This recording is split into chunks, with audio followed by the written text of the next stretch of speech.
Pero ang ganda ng makeup ko ngayon, aminin nyo.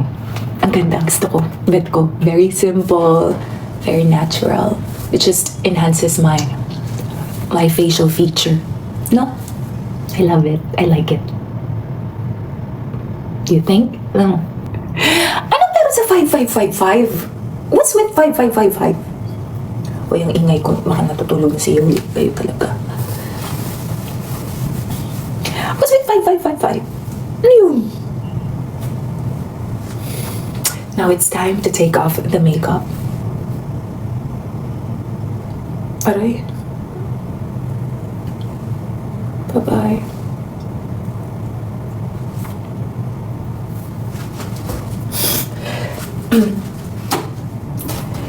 Sisinga lang ako. Hello, Gwen. Thank you for the bouquet. Sisinga lang ako kasi itong sipon ko, nung January pa to, first week, naalala niyo nagsapa kami. I got this in Sapa because everyone was coughing, everyone was sick. So I think doon ko nakuha. Sisinga lang ako na kaya naman marinig niya.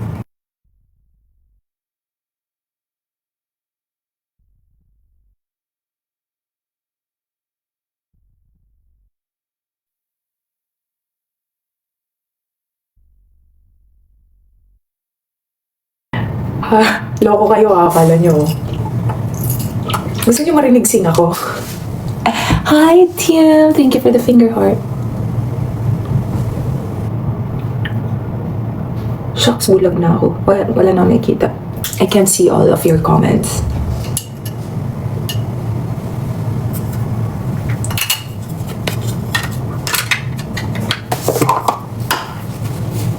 ASMR, ASMR.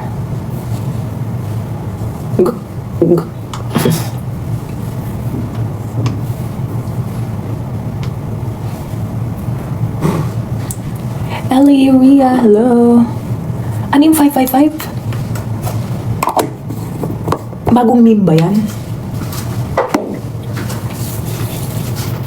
Tawa? Ha? Paano naging 555 yung tawa? Ano yung Jejetex, ganun? Sa Thailand.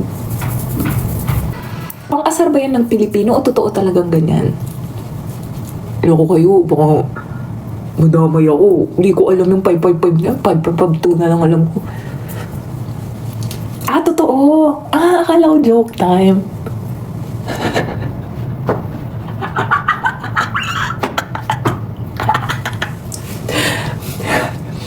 Pag gusto nyo tumawa, tapos may natutulog na tapos ayaw marinig, ganito na lang kayo. Bakit 555? 555 yung tawa sa Thailand.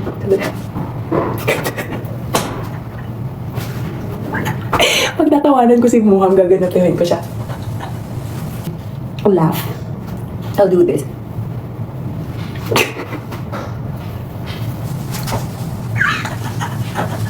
Ba't 555?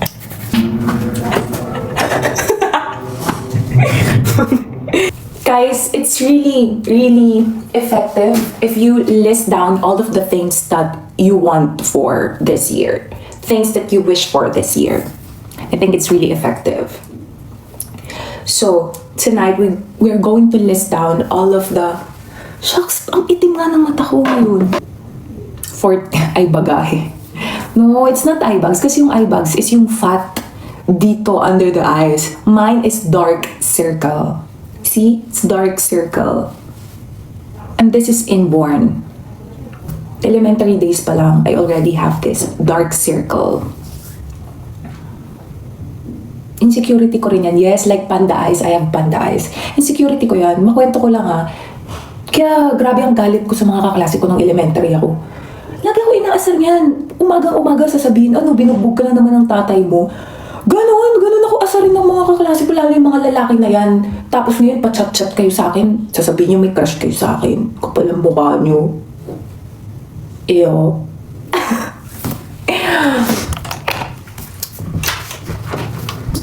Crush. Ganun daw yun, ibubulihin daw yung mga crush. Ah, aksin nyo kaya nung elementary tayo. Hindi ko kayo bet. Inis. Shoutout sa inyo ah. Parang maglagay na lang ako ng filter. I'm so ugly tonight. I Ayan, 1 million na. Sorry, but I have to go. But before I end my live, thank you. Well, first, thank you for sending me cute gifts. Appreciate it so much. Okay, hindi na naman ako sa posisyon kung umi-etchas. Anyway, we have to list down all of the things that we are wishing for this 2026. But for me, I have to list down material things first. Okay. Xaverian ka ba dati? Yes. I studied at Xavier Catholic School since first year high school. Up until first year high school. I graduated elementary there. And then up until first year high school. First year or second year? And then I transferred to Maligaya High School. Let's do this first, okay? Let's list down all of the things that we want this year. When I say things, just material things, okay? Iset aside muna natin yung wealth, health, love life, okay? First, our material things first. First one is sponge and cleaning materials. Ayan o, nakalagay na. Okay, maliliit na bagay muna. Sponge and cleaning materials. Okay. Especially the scrub daddy. Ayan, sponge and cleaning materials. So, kasama dito yung bleach, soap, cleaning materials, scrub, sponge. Para sa apartment. Okay. What else? Muham. Ano dapat? Easiest to hardest. Yan. Okay, bleach, soap, scrub, sponge. Ano pa ba? Yung pampaamoy sa CR, anong tawag doon? Yung parang Lysol? Hindi Lysol. Lysol is a spray, diba? Okay. Walang Zonrox sa Vietnam. Different brand for sure. Humidifier, no. It's like Glade.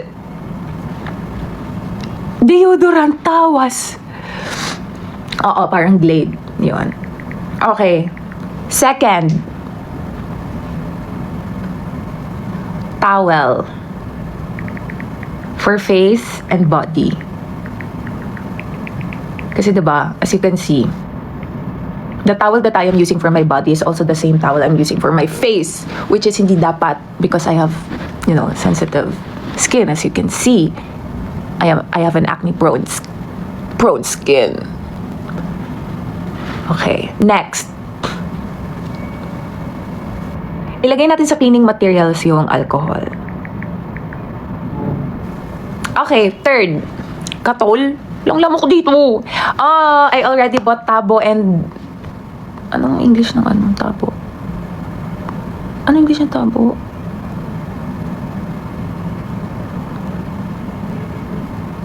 Deeper? Deeper?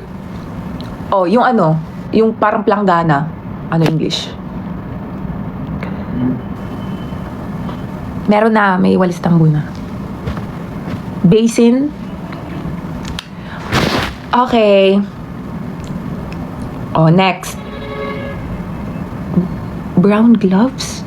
Ano meron sa brown gloves? Ano yung brown gloves? Bakit nilagay ko brown gloves?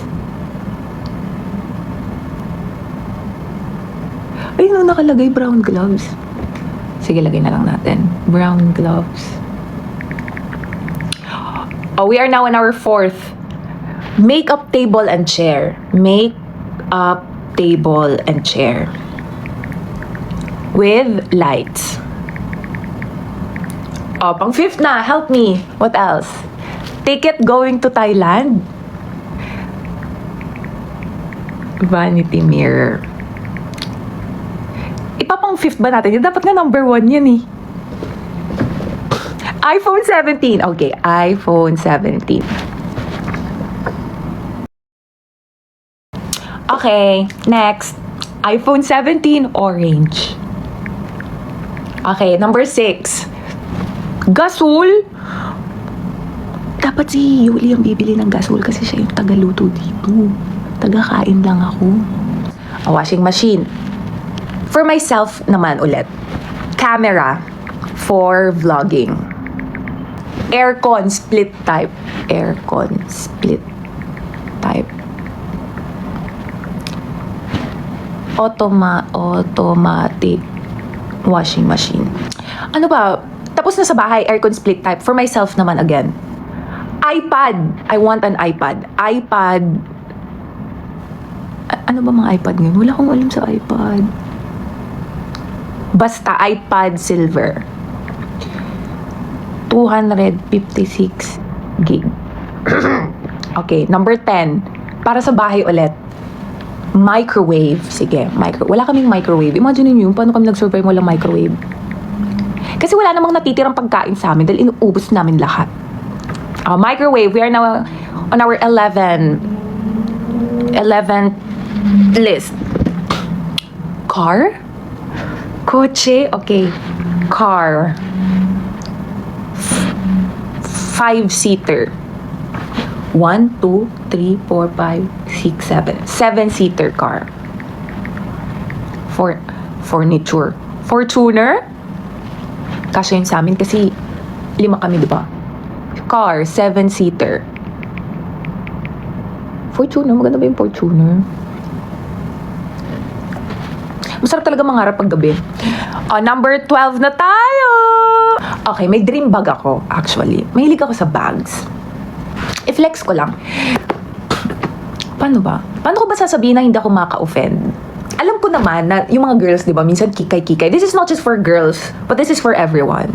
We want nice things, di ba? Especially if it's luxury things. Pero minsan nag-overboard na tayo. Minsan, dahil sa gusto natin ng maganda tayo tignan sa paningin ng iba, we tend to purchase mga counterfeit items, which is I'm not really in favor. Kasi ang dami namang mga leather goods dyan na mas maganda pa ang quality at kahit wala naman siyang brand name, maganda talaga. Minsan kasi syempre, diba, gusto rin naman natin, ewan ko, para siya naging status symbol eh. If once you're carrying a very branded bag or any items, syempre nakaka-boost naman talaga siya ng confidence, diba? Thank you, Ana. Pero ang point ko lang is, kung hindi rin naman siya original, or basically fake yung ginagamit mo, wag na lang.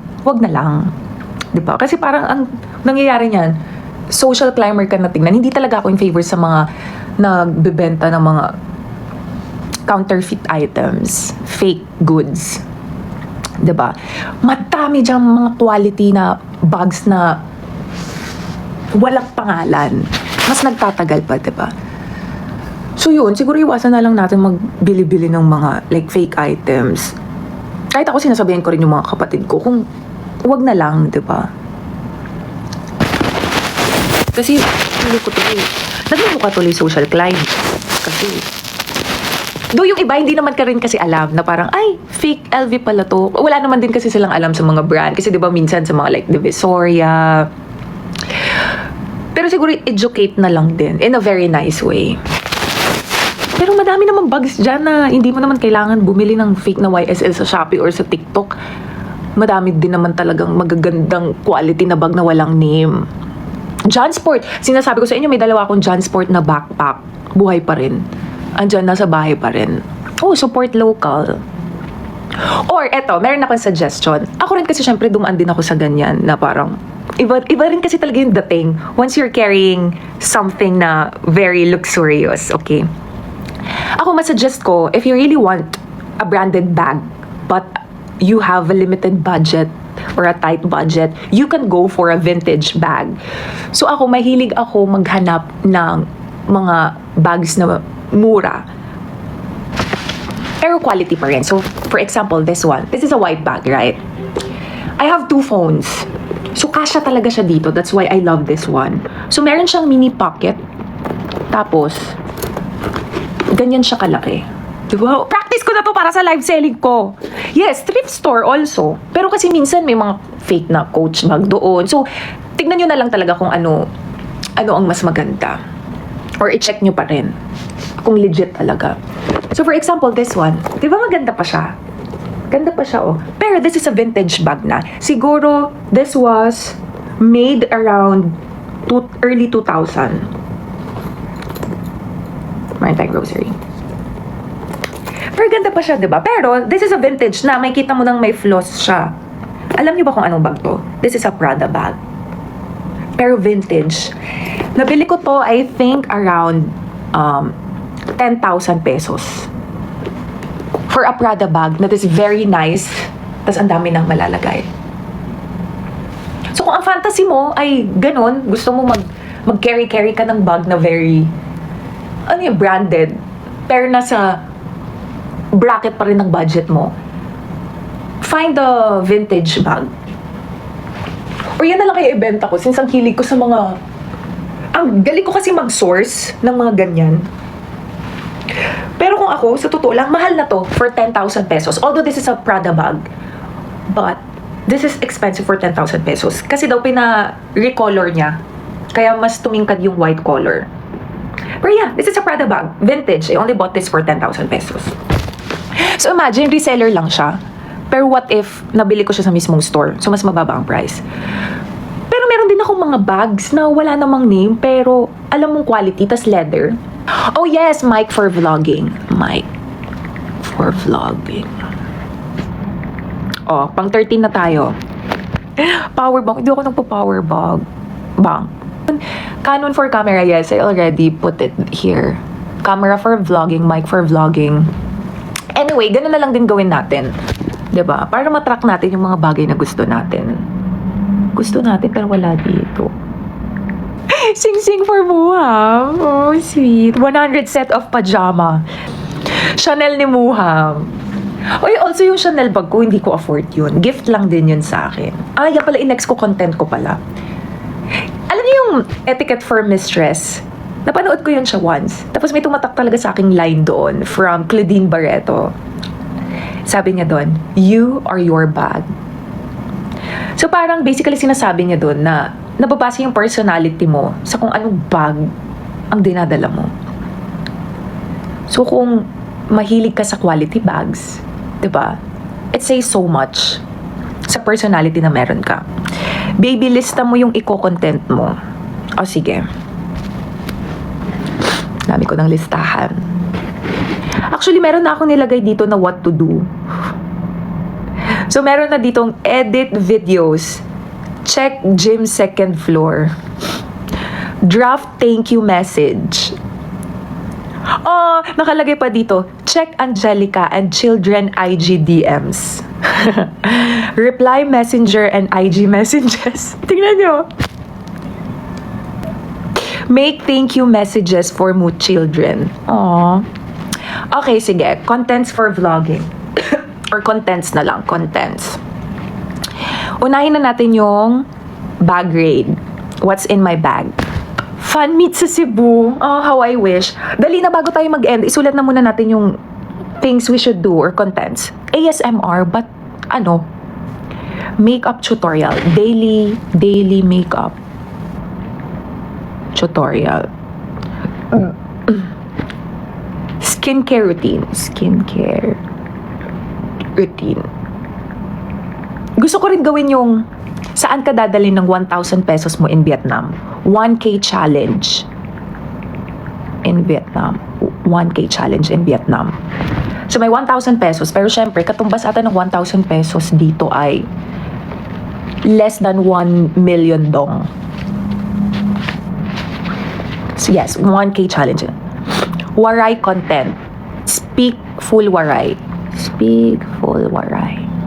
Interviewin yung bata. Matcha hunting. Yan ang gagawin ko sa Vietnam. Matcha hunting. Meron akong drafts for that. I tried a matcha place sa District 2, I think. Kasi dito sa Vietnam, di ba sa atin, sa Pilipinas, meron tayong Metro Manila. Tapos, iba't ibang city. Di ba, may Manila, Pasig, Pasay, Quezon City, Caloocan. Dito, yung Metro Manila nila is Ho Chi Minh City, buong city siya. Tapos hinati-hati siya sa iba't ibang district. Up until District 13 ata. Tapos, yung iba, hindi district ang tawag. Yung iba, areas siya. So, yun pa din ang need ko pag-aralan. Kasi, mostly lang ang alam ko, District 1, District 2. So, dapat malaman natin yung mga places sa Ho Chi Minh. Oh, Jollibee mukbang. Yes, with Yulina. Jollibee mukbang with Yulina. Pero, Jollibee here in Vietnam is really different from the Jollibee we have in the Philippines. Oh yes, cook Filipino food with Yoli. Cook Filipino. Pero anong Filipino food ang madali? Filipino food with Yoli. Yung madali lang, kasi syempre, huwag natin pahirapan. Adobo, sure. Pero dapat yung kakainin rin ni Yoli. Adobo. Lumpia. Kasi meron ng spring rolls dito. Pritong itlog. Adobo. Pansit. Sinigang. Parang mahirap ang sinigang. Sisig na may red horse. Tinolang fish. Wow, so fancy. Tinolang fish. Pritong hotdog. My favorite. Toyo. Nilaga. Lechong baboy. Ano ba yung suggestion nyo? Sige na nga, adobo na nga lang. Filipino food with Yoli adobo. Oh, pang 9 na tayo. I don't know how to cook. But Yoli is very good at cooking. I just know how to eat. Pansit Canton. Ay, oo, buy Pansit Canton. And let Yoli try it. Oh, pang 10 na. Yes, Pansit Canton. Sige. Yan dapat mga maalala ko pag what to buy in the Philippines. What to buy in the Philippines. Tagalog challenge with Yoli. Mag-a-add to cart na ako sa TikTok para pagdating sa Pilipinas, mabili na. Kasi syempre may mga bagay naman na wala dito. Tapos, basta ang top list natin is matcha hunting. I love it! Good.